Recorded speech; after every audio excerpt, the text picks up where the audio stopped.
మగవులు మెచ్చే ఆషాఢం sale Chennai shopping mall ఆడి KG sale.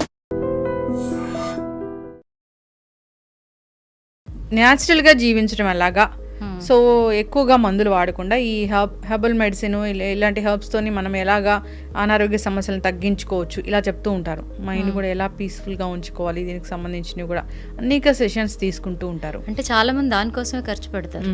రకరకాల courses మనకి ఆన్లైన్లో చెప్తున్నారు, అలాగే కొన్ని సంస్థలకు వెళ్ళి నేర్చుకుంటున్నారు. దేనికంటే ఫస్ట్ వాళ్ళ ఒక క్వరీ ఏముంటుంది అంటే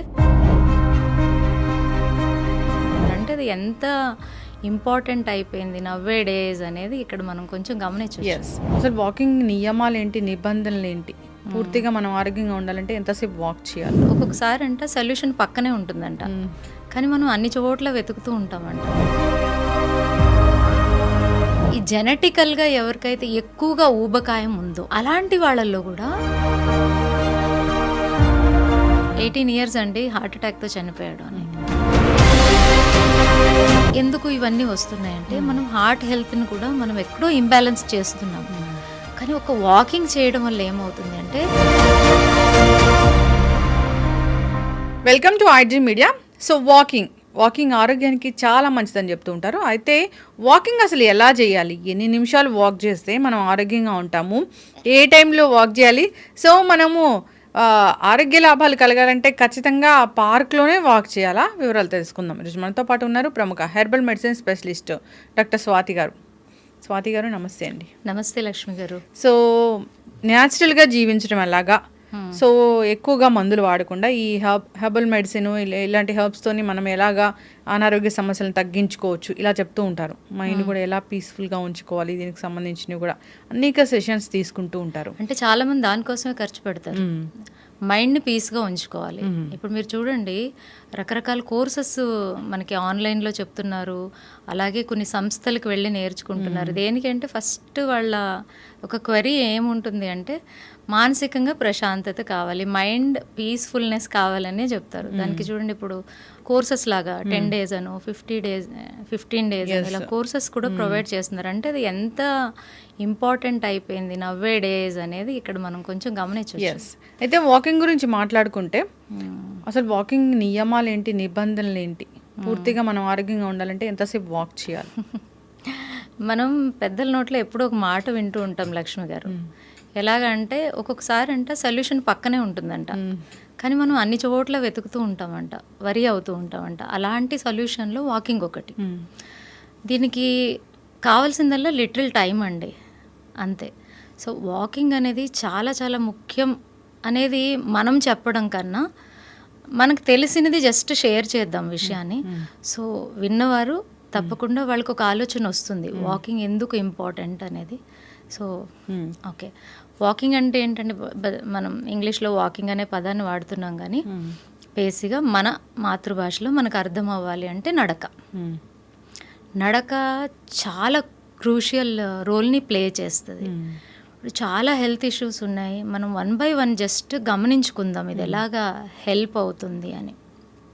ఫస్ట్ థింగ్, ఎక్కువగా ఇప్పుడు మీరు కూడా చేసే వీడియోస్లో చాలా పాపులర్గా వ్యూవర్షిప్ కనుక మనం అబ్జర్వ్ చేస్తే వెయిట్ లాస్, అవునా? సో వెయిట్ లాస్లో వాకింగ్ అనేది చాలా అద్భుతంగా మంచి రిజల్ట్ ఇస్తుంది. ఇప్పుడు వెయిట్లో మనకి రకాలు ఉంటాయండి. ఒకటి, మీరు తీసుకునే ఆహారం వల్ల మీరు వెయిట్ గెయిన్ అవ్వచ్చు, లేదా మీరు తీసుకునే ఆహారంలో మీరు చేసే లోపాల వల్ల కూడా వెయిట్ గెయిన్ అవ్వచ్చు, లేదా హెరిడిటరీ అంటే వంశపారంపర్యంగా ఊబకాయం అనేది వాళ్ళకి ఎక్కువగా ఉంది అన్న వారిలో కూడా మనము ఈ ఊబకాయం ఒక పరిస్థితిని మనం గమనిస్తూ ఉంటాం. కానీ వాకింగ్ ఎంత క్రూషియల్ రోల్ ప్లే చేస్తుంది అంటే, మనం చాలామంది పాపం వరి అవుతుంటారు ఇలాగా హెరిడిటరీ వైజ్ ఎక్కువ పుట్ ఆన్ వెయిట్ ఉన్నవాళ్ళు, ఏం తిన్నా తినకపోయినా అంతే, దీంట్లో ఏం మార్పు లేదు, ఇంకా దాని గురించి ఏం చేయాలే అనే ఒక ఆలోచనలోకి వెళ్ళిపోతారు, డిప్రెస్డ్ అయిపోతారు. ఇలాంటి సిచ్యుయేషన్ ఉన్న వాళ్ళకి వాకింగ్ ఒక వరం లాంటిదండి. హార్వర్డ్ యూనివర్సిటీలో ఒక రీసెర్చ్ చేశారు, దాదాపుగా 1200 మంది మీద రీసెర్చ్ చేసి వాళ్ళ మీద 1 year ఈ వాకింగ్ చేపిస్తూ ఆ రిజల్ట్స్ని తీసి సైంటిఫిక్ ఎవిడెన్సెస్ని ప్రొవైడ్ చేశారు. దీంట్లో ఈ జెనెటికల్గా ఎవరికైతే ఎక్కువగా ఊబకాయం ఉందో అలాంటి వాళ్ళల్లో కూడా 50% రిజల్ట్ని చూశారు. అంటే చేంజ్ అనేది వచ్చింది కదా, హెరిడిటరీ వైజ్ మీరు ఊబకాయం ఉన్నా కూడా మీరు తగ్గారు కదా అక్కడ. సో ఇక్కడ తెలిసిపోతుంది సో వాకింగ్ ఎంత ఇంపార్టెంట్ వెయిట్ లాస్లో అనేది. అలాగే నెక్స్ట్ కొంతమందికి ఈ క్రేవింగ్స్ బాగా ఉంటాయండి. స్వీట్స్ క్రేవింగ్స్ ఎలాగ ఉంటాయంటే భయంకరంగా వాళ్ళు కంట్రోల్ చేసుకుందామన్నా చేసుకోలేరు. ఆ స్వీట్స్ చూడంగానే తింటూనే ఉంటారు. దానివల్ల ఎన్ని ప్రాబ్లమ్స్ వస్తాయి అంటే పాపం వాళ్ళ చేతిలో లేదు కాబట్టి వాళ్ళు కంట్రోల్ చేయలేకపోతున్నారు, సొల్యూషన్ లేదు కాబట్టి. అలాంటి వాళ్ళలో మనం ఎక్కువ గమనిస్తే గనక ఎక్కువ స్వీట్స్ క్రేవింగ్స్ ఉండడం వల్ల అటువంటి వారిలో షుగర్ ఏదైతే మధుమేహం అనే అనారోగ్యం ఉందో ఇది ఎక్కువగా, అలాంటి అనారోగ్యానికి వీళ్ళందరూ టార్గెట్ అయిపోతారు. అండ్ అలాగే స్వీట్స్ క్రేవింగ్ ఒకటే కాదు, చాలామందికి ఎలాగంటే రిపీటెడ్గా ఏదో ఒక ఫుడ్ని తీసుకుంటూనే ఉంటారు, అదొక అలవాట్లాగా అయిపోతుంది. దానివల్ల ఎన్ని ప్రాబ్లమ్స్ వస్తాయి, కొలెస్ట్రాల్ లెవెల్స్ పెరుగుతాయా, వెయిట్ గెయిన్ అవుతుందా, అలాగే ఇమ్యూనిటీ లెవెల్స్ అనేది దాని మీద కూడా ఇది ఎఫెక్ట్ చూపిస్తుంది. అటువంటి వారికి వాకింగ్ చాలా మంచిది. ఎవరైతే ఈ ప్రాబ్లమ్స్ ఉన్న వాళ్ళు ఉంటారో వాళ్ళు డైలీ మినిమం ఒక 20-21 మినిట్స్ వాకింగ్ చేయడం వల్ల వాళ్ళకి క్రేవింగ్స్ అనేది తగ్గుతుందన్నమాట. సో అలాగ కూడా వాకింగ్ చాలా మంచిది. థర్డ్, ఈ డైజెస్టివ్ సిస్టమ్ ఉంది కదా, దీని మీద వాకింగ్ యొక్క ప్రభావం చాలా ఎక్కువగా ఉంటుందండి. మనకి పెరిస్టాలిక్ మూమెంట్ అని ఉంటుంది, అంటే మనం తీసుకున్న ఆహారము ప్రాపర్గా డైజెస్ట్ అయ్యి న్యూట్రిషన్ అబ్జార్ప్షన్ బాగున్నప్పుడే మనం ఆరోగ్యంగా ఉంటాం. ఎప్పుడైతే పొట్ట దెబ్బతింటుందో శరీరం దెబ్బతింటుంది, అలాగే మానసిక స్థితి కూడా దెబ్బతింటుంది. సో ఇవన్నిటికి కూడా ఇంపార్టెంట్ రోలు మన ఇంటెస్టైన్స్ ప్లే చేస్తాయి. మన పొట్ట భాగంలో ఉండేటటువంటి ఏదైతే సిస్టమ్స్ ఉన్నాయో ఇవి చాలా ముఖ్యమైనవి అనమాట. సో వీటి హెల్త్ని పెంచుతుంది అది. అంటే ఆ పెరిస్టాలిక్ మూమెంట్ ఏదైతే హెల్తీగా ఉన్నప్పుడు ఆటోమేటిక్గా ఏ ఇష్యూస్ రావు, ఆటోమేటిక్గా ఆరోగ్యం పెరుగుతుంది, శక్తి పెరుగుతుంది, అలాగే మన మైండ్ ఫంక్షన్ అనేది కూడా చాలా బ్రైటన్ అప్ అవుతుంది. సో వాకింగ్ వల్ల ఇది కూడా చాలా ఇంపార్టెంట్ రోల్ అనమాట ఈ ఒక ఇబ్బందుల్లో కూడా. అలా ఎందుకంటే ఇప్పుడు మీరు గమనించండి, ఎక్కువ 10 మెంబర్స్లో మీరు 9 మెంబర్స్ తెలియకుండానే కంప్లైంట్ చేస్తారు, నాకు అసిడిటీ ఉంది, నాకు గ్యాస్ట్రైటిస్ ఉంది, నాకు తిన్నది అరగట్లేదు, నాకు స్టమక్ ఇష్యూస్ వస్తున్నాయి, బ్లోట్ అవుతుంది, నాకు ఫ్రీక్వెంట్గా స్టమక్లో పెయిన్ వస్తుంది, ఇవన్నీ కంప్లైంట్ చేస్తూ ఉంటారు కదా. ఇవన్నిటికి చెక్ పెట్టచ్చండి ఓన్లీ వాకింగ్ వల్ల. ఎంతసేపు వాక్ చేయాలి? మినిమం 21, 25, 30 మినిట్స్ ప్రాబ్లమ్ని బట్టి. ఓకే. అలాగే హార్ట్ ఇష్యూస్ ఇప్పుడు ఎక్కువ అయిపోయాయి. నిన్న కూడా విన్నానండి, ఎవరో చిన్న ఏజ్ 18 ఇయర్స్ బాబుకి క్లయింట్ కాల్ చేసి, మా కజిన్ 18 ఇయర్స్ అండి హార్ట్ అటాక్తో చనిపోయాడు అని. సో ఎందుకు ఇవన్నీ వస్తున్నాయంటే మనం హార్ట్ హెల్త్ని కూడా మనం ఎక్కడో ఇంబ్యాలెన్స్ చేస్తున్నాం. కానీ ఒక వాకింగ్ చేయడం వల్ల ఏమవుతుంది అంటే మీ హార్ట్ రేట్ని నార్మలైజ్ చేస్తుంది, హార్ట్ మజిల్స్ని స్ట్రెంగ్తన్ చేస్తుంది. అలాగే ఎక్కువగా మనం వింటూ ఉంటాం కదా హార్ట్ బ్లాకేజెస్ అనేది మనం వింటూ ఉంటాం కదా. వాకింగ్ ఎవరెవరైతే చేస్తారో బేసిక్గా హార్ట్ ప్రాబ్లమ్స్ వచ్చేది ఈ కొలెస్ట్రాల్లో రకరకాల కొలెస్ట్రాల్స్ ఉంటాయి. దాంట్లో ఎల్డిఎల్ కొలెస్ట్రాల్ అని ఏదైతే ఉంటుందో ఇది మీకు త్వరగా హార్ట్కి సంబంధించిన అనారోగ్యాలను తీసుకొస్తూ ఉంటుంది అనమాట. సో దాన్ని తగ్గించేస్తుంది వాకింగ్. హెచ్డిఎల్ అని ఉంటుంది, గుడ్ కొలెస్ట్రాల్, మన హార్ట్ హెల్త్ని స్ట్రెంగ్త్ని బాగా పెంచుతుంది, దాన్ని పెంచుతుంది. ఆ రకంగా హార్ట్కి సంబంధించిన అనారోగ్యాల నుంచి బయటపడాలి అనుకునేటటువంటి వాళ్ళు వాకింగ్ చేయాలి. కానీ వాకింగ్ చేసేటప్పుడు కూడా నియమాలు ఉంటాయి, నేను మీకు నెక్స్ట్ చెప్తాను. సో అలాగే ఇంకొక హెల్త్ ఇష్యూ తీసుకుంటే ఈ జాయింట్ ఇష్యూస్ అండి. జనరల్గా ఏమైపోతుందంటే ఎవరైనా కొంచెం కాళ్ళ నొప్పులు వస్తున్నాయి లేదా బాడీలో చిన్న చిన్నగా బాడీ పెయిన్స్ స్టార్ట్ అయ్యాయి అనగానే ఫస్ట్ ఏం చేస్తారు, ఫిజికల్ మూమెంట్స్ని అన్నీ తీసి పక్కన పెట్టేస్తారు.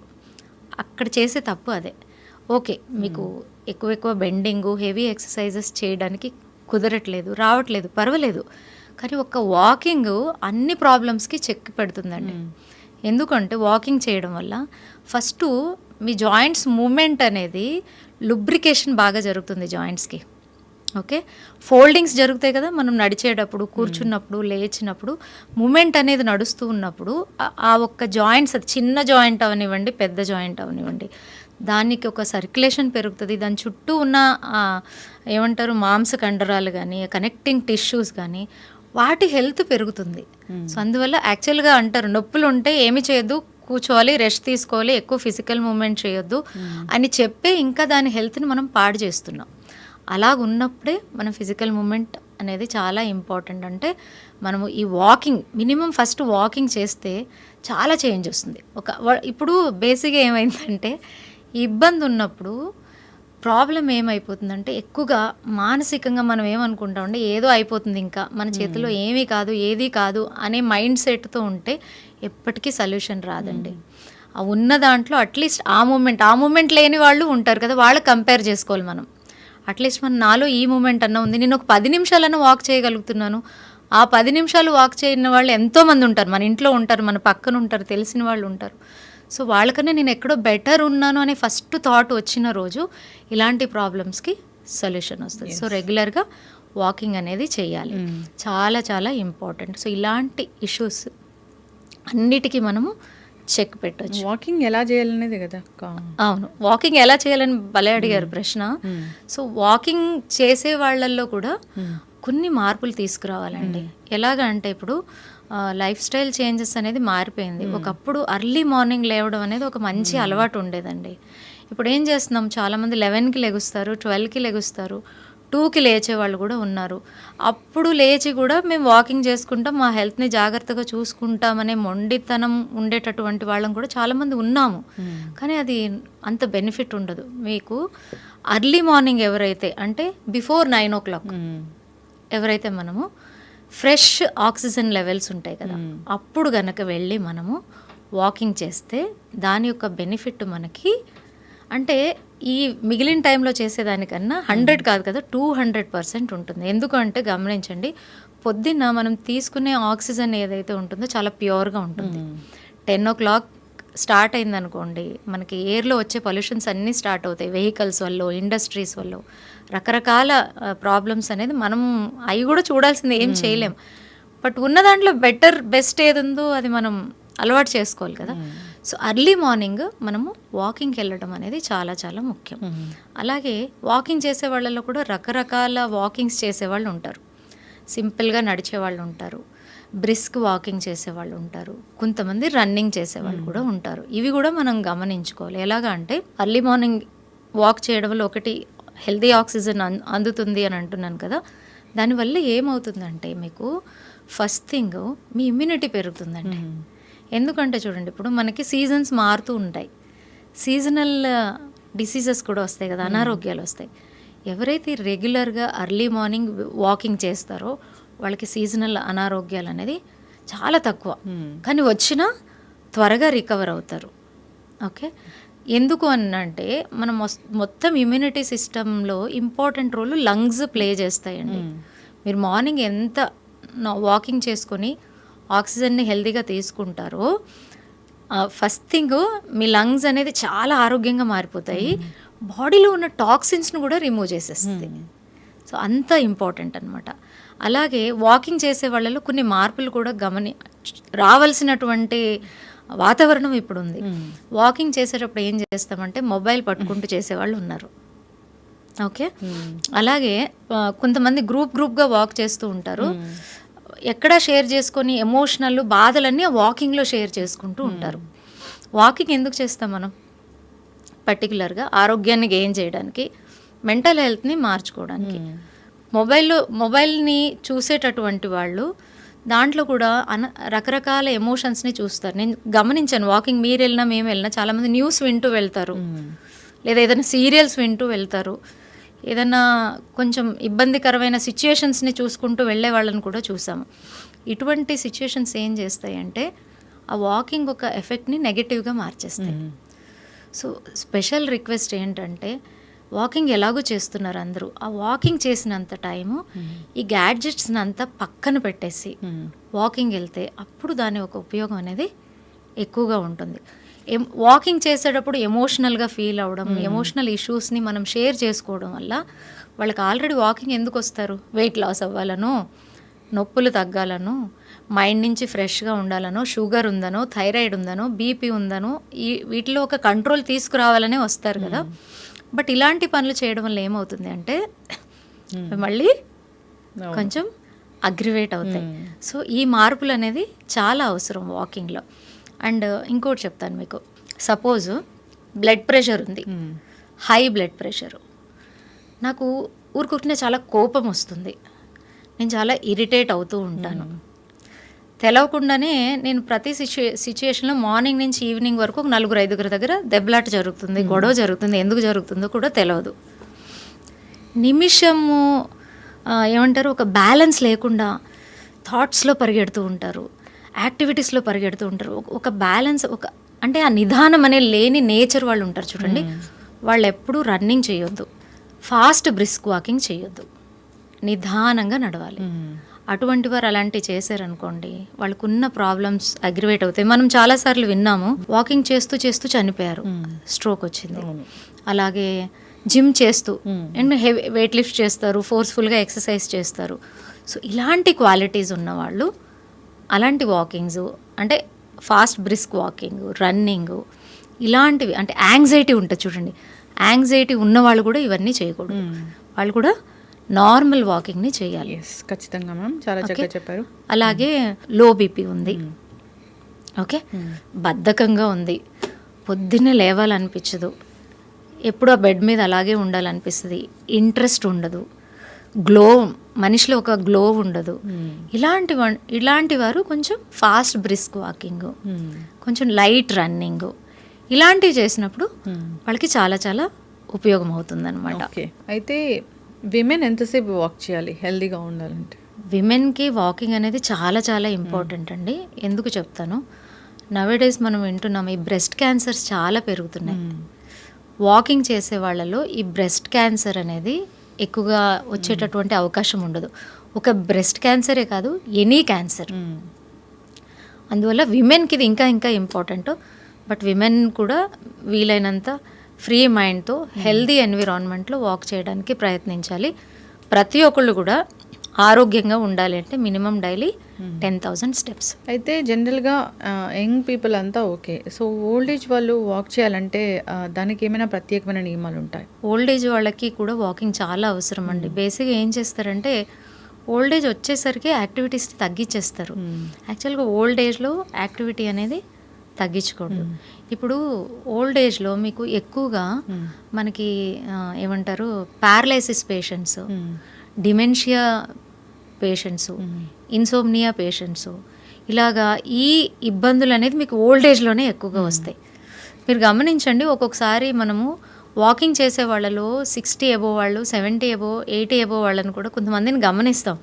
అరే ఈ ఏజ్లో కూడా వాళ్ళు ఎంత బాగా వాకింగ్ బాగా చేస్తున్నారు, ఎంత ఫిట్గా అనిపిస్తున్నారు, ఎంత అంటే ఓ హ్యాపీనెస్ కనిపిస్తుంది వాళ్ళ ముఖంలో. అది మనకు ఒక ఇండికేషన్. పేరెంట్స్ ఉండేటటువంటి ఇష్యూస్ని గమనించి పిల్లలు కూడా కొంచెం వరీ అవుతూ ఉంటారు. ఎస్టర్డే ఆల్సో నాకు ఒక పేషెంట్ వచ్చారు, మా నాన్నగారికి డిమెన్షియా ఉందండి, నన్ను చివరి రోజుల్లో నన్ను అసలు కనిపెట్టలేకపోయారు, నాకు చాలా బాధ అనిపించింది అని అన్నారు. అంటే పేరెంట్లో అక్కడి వరకు ఒక క్వశ్చన్ బాగానే ఉంది, అప్పటి వరకు వాళ్ళ నాన్నగారి గురించి ఆయనలో ఒక బెంగ కనిపించింది. నెక్స్ట్ క్వశ్చన్ ఆయనకి ఏమొచ్చింది అంటే, మేడం ఈ ప్రాబ్లం నాలో కూడా వస్తుందా అంటే ఇక్కడే వరి మొదలైపోయింది ఆయనకి. ఓకే, సో ఇక్కడ నేను ఏం చెప్తానంటే, ఇటువంటి ప్రాబ్లమ్స్ పేరెంట్స్లో ఉంటే మీరు రెగ్యులర్గా వాకింగ్ చేయండి. 100% హెరిడిటరీలో ఉన్నా కూడా వీళ్ళకి ఆ ప్రాబ్లమ్స్ రావు. జాయింట్ ఇష్యూస్ కూడా, అంటే జాయింట్ రిలేటెడ్ హెల్త్ ఇష్యూస్ కూడా ఓల్డ్ ఏజ్లో అసలు త్వరగా రావన్నమాట. మనకి వాకింగ్ అంత బెనిఫిట్ చేస్తుంది.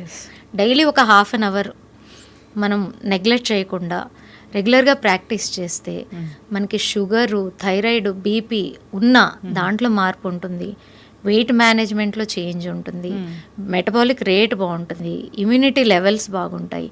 ఇన్ని రకాలుగా మనకు బెనిఫిట్ చేస్తున్నప్పుడు రోజులో మనం ఒక అరగంట మన కోసం ఎందుకు వాక్ చేయకూడదు అనేది మనం ఆలోచించుకోవాలి. నేనైతే ఆలోచించుకొని నేను రెగ్యులర్గా ప్రాక్టీస్ చేస్తాను. నాకే ఇంత బాగా అనిపిస్తుంది కాబట్టి నేను నాకు తెలిసిన నాలెడ్జ్ని షేర్ చేస్తున్నాను. సో నెక్స్ట్ వాళ్ళు ప్రాక్టీస్ చేసి వాళ్ళ అనుభవాన్ని వాళ్ళు పొందాలి అని కోరుకుందాం. ఎగ్జాక్ట్లీ, చాలా చక్కగా చెప్పారండి. చాలా విపులంగా చెప్పారు, చాలా అందరికీ అర్థమయ్యే విధానంలో చెప్పారు. వాకింగ్ ఎవరు చేయాలి, ఏ అనారోగ్య సమస్యలు ఉన్న వాళ్ళు చేయాలి, అనారోగ్య సమస్యలు లేకపోయినా వాకింగ్ చేస్తే ఎటువంటి ఆరోగ్య లాభాలు కలుగుతాయి. చక్కటి ఇన్ఫర్మేషన్ అండి, అందరు ఫాలో అవ్వాలని కోరుకుందాం. ధన్యవాదాలు. Thank you Lakshmi. Thank you.